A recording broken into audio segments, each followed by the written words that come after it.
Welcome to the story. Don't forget to like, subscribe, and support me. The Earth was gone. In the end, it wasn't war or disease that did it. The final blow came from the stars, from beings humanity had barely glimpsed before the attack, a species so far ahead of humans that their weapons wiped out cities in moments. No amount of human resilience or ingenuity could have prevented it. What was left of Earth was now a hollow shell, a broken monument to the hubris of a race that thought it was alone. Captain Ethan Graves stared out at the planet that had once been his home. His ship, the Eden Star, floated silently in orbit, a flickering, half-functioning ghost of the mighty vessel it had once been. Below him, Earth was nothing more than a cracked, ashen landscape, a wasteland where billions of lives had been snuffed out. The alien invaders had come without warning, and when they left, there was nothing left to defend. Ethan's hands gripped the console in front of him.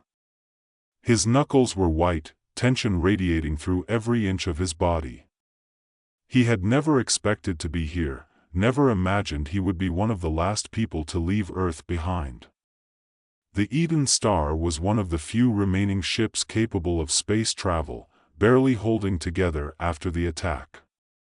And now, it carried the weight of humanity's future on its battered hull. Behind him, the small bridge hummed with the sound of failing systems and quiet conversation. His crew, what was left of them, were silent for the most part, consumed by the same grief and despair that weighed on Ethan. Nina, his lead engineer, sat at the helm, running calculations on the ship's power levels, her eyes focused on the failing monitors. She was brilliant, probably the smartest person he had ever met, but even she couldn't work miracles with the scraps they had left. "Captain," she said, her voice cutting through the silence, "we've got about 50 hours of power left before we're dead in space. The fuel cells are almost depleted." Ethan turned to her, his mind sluggish from the weight of everything they had lost. "And after that?" Nina's lips pressed into a thin line. "Life support will hold for a little while longer, but after that, well, you know how it goes." He knew. They all knew. The few ships that had managed to flee Earth's destruction were in similar shape. Those that hadn't already died out were clinging to the last vestiges of humanity's once great technology, hoping for a miracle that was never coming. "Is there anywhere left to go?" Ethan asked, his voice rough with exhaustion. "Any place we haven't already checked?" Nina hesitated for a moment, her fingers flying across the console as she accessed the remaining data they had. "There are a few star systems we haven't explored. We could try heading for the outer fringes, but it's a long shot." A long shot. That's all they had left, long shots and impossible odds. But Ethan had always been a gambler, even before the world fell apart. He wasn't going to give up now, not while there was still a chance. "Set course for the nearest uncharted system," he said, his voice steady despite the chaos swirling inside him. "If we're going to die, we might as well go down trying." Nina nodded, her fingers moving quickly to input the coordinates. The ship groaned as its engine sputtered to life, and Ethan could feel the faint vibration beneath his feet as they set off into the unknown. Behind him, the few surviving crew members murmured quietly, their voices filled with a mixture of fear and hope. They were all that was left of humanity, a handful of survivors drifting through the cold void of space, clinging to the fragile hope of finding a new home. As the Eden Star slipped away from Earth's orbit, leaving the broken planet behind, Ethan allowed himself one last glance at the place that had been his home. He had no words for what he felt: grief, anger, despair. But beneath it all, there was a flicker of something else. Determination. He would not let the last of humanity die in the darkness. They would survive, somehow. They had to. The days blurred together as the Eden Star and its fleet of companion ships drifted farther into the unknown. The engines sputtered, the power systems flickered, and the crew grew thinner by the day. Some ships had already gone silent, their life support failing or their fuel cells running dry. Ethan tried not to think about those losses, focusing instead on the survivors that still relied on him. Nina was a constant presence by his side, her brilliant mind always working on a new solution, a new patch for their failing systems. But even she couldn't deny the inevitable.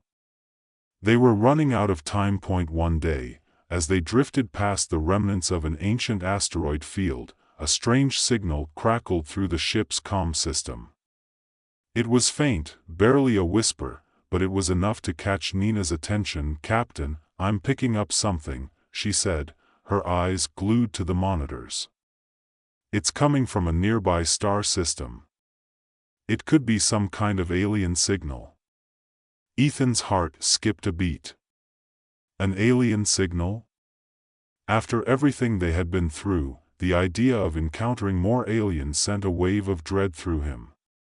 But this was different. This signal wasn't hostile. It wasn't a threat. If anything, it felt like a beacon, calling out to them from across the void. "Can you pinpoint its location?" Ethan asked, his voice tense. Nina's fingers flew over the console, her eyes scanning the data.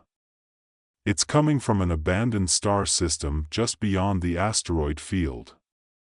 I can't tell what's there, but it looks like it's been deserted for a long time."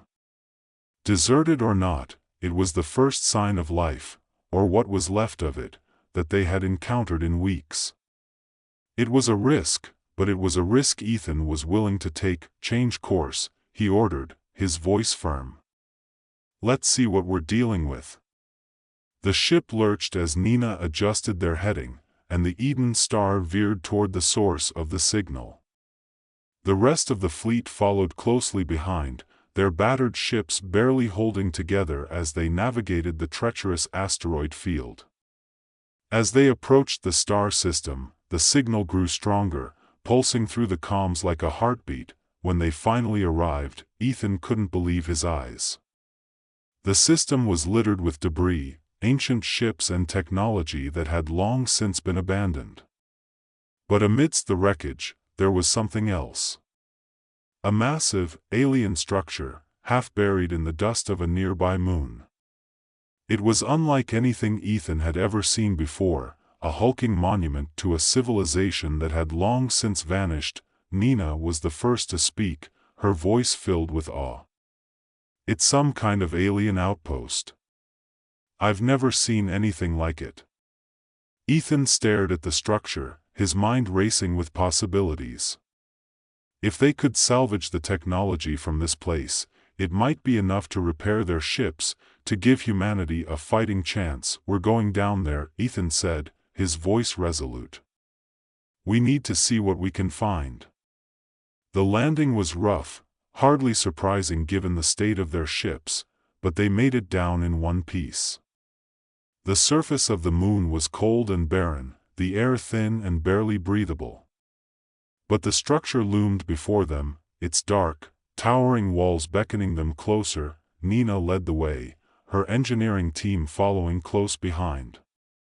The entrance to the structure was sealed, but with a little ingenuity and a lot of brute force, they managed to break through. Inside, the air was stale, but the technology was unlike anything they had ever seen. It was ancient, yet somehow still functional, its systems humming faintly as if waiting to be reactivated. As they explored the corridors of the outpost, Nina's team uncovered more than they had hoped for. There were advanced energy cells, alien weapons, and, most importantly, a stellar map. It was old, almost too old to read, but it contained data on a star system far beyond their current location. A planet, according to the map, that was habitable. "This could be it," Nina said, her eyes wide with excitement. "This could be our new home." Ethan felt a surge of hope. For the first time in weeks, there was a real possibility of survival. A place where they could start over, rebuild what they had lost, but not everyone shared his optimism. As they began transporting the alien technology back to the Eden Star, Ethan noticed a shift in the atmosphere among the survivors. Admiral Torres, a hard-nosed military man who had lost his family in the war, approached Ethan with a scowl. "This is a mistake," Torres said, his voice cold. "We don't know anything about this technology. For all we know, it's a trap. These aliens nearly wiped us out once. What makes you think this is any different?" Ethan held his ground. "We don't have a choice. Our ships are falling apart, and we're running out of time. This is our only shot." Torres shook his head, his jaw clenched. "You're gambling with the lives of everyone on board. I won't stand by and watch you lead us into another disaster." The tension between them was palpable, but Ethan wasn't about to back down. He had made his decision, and he wasn't going to let fear stop them from seizing this opportunity. The following days were tense. The fleet continued its journey toward the planet marked on the alien map, but there was a growing rift among the survivors. Torres and his followers were openly hostile, questioning every decision Ethan made. The sabotage came without warning. One night, as the fleet drifted through the quiet of space, an explosion rocked the Eden Star. One of the engines had been deliberately damaged, leaving the ship crippled and vulnerable. Nina worked frantically to stabilize the ship, but the damage was severe. It was clear that someone had sabotaged the engine, and all signs pointed to Torres and his followers. Ethan confronted the admiral, his anger barely contained. "You almost killed us. What the hell were you thinking?" Torres didn't flinch. "I was thinking about survival. You're leading us to our deaths, and I won't be part of it." Ethan's fists clenched at his sides. He had always been a man of reason, but this was too much. He couldn't let Torres' fear destroy what was left of humanity. "You're finished," Ethan said, his voice low and dangerous. "You and your people are no longer welcome on this ship." Torres sneered. "You can't just." "I can, and I will," Ethan interrupted. "You're a danger to everyone on board. We'll give you enough supplies to survive, but you're on your own from here." It was a harsh decision, but it was the only one Ethan could make. He couldn't risk another act of sabotage, not when they were so close to finding a new home. The exiled group was sent to one of the smaller ships, cut off from the rest of the fleet. It was a bitter end for Torres, but Ethan had no regrets. He had to protect the people who still believed in a future. With the saboteurs gone, the fleet pressed on. Days turned into weeks, and the journey grew more perilous. The closer they got to the planet, the more obstacles they faced: asteroid fields, gravitational anomalies, and the ever-present threat of their failing ships. But through it all, Ethan and Nina worked together, pushing the fleet forward with every ounce of strength they had left. Their relationship deepened during those long nights, their bond forged in the fires of survival. Ethan had never imagined finding something like this amidst the wreckage of their lives, but Nina was different. She was strong, capable, and determined in a way that reminded him of the world they had lost. Finally, after what felt like a lifetime, the planet came into view. It was beautiful, a lush, green world with oceans and mountains that stretched out as far as the eye could see. It was everything they had hoped for, and more. The landing was smoother this time, the excitement of finding a new home outweighing the fear of the unknown. Ethan and Nina led the first expedition onto the surface, their boots sinking into soft soil as they took their first steps on the new world. The air was fresh, the sky clear, and for the first time in years, Ethan felt a sense of peace. As they explored the planet, they found no signs of intelligent life, only the remnants of long-forgotten civilizations, their ruins scattered across the landscape. But there was no danger here, no immediate threat.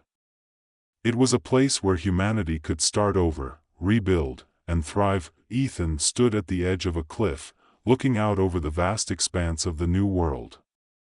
Behind him, the survivors began to unload supplies, setting up makeshift shelters and planting the first seeds of what would become their new home. For the first time in what felt like forever, Ethan allowed himself to hope. They had made it. Against all odds, they had found a place to start again.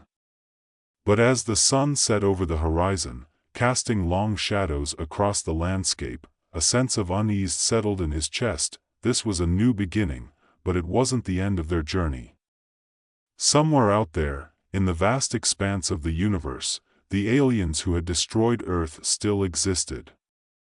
And Ethan knew, deep down, that they weren't done with humanity yet. The story of the Star Wanderers was far from over.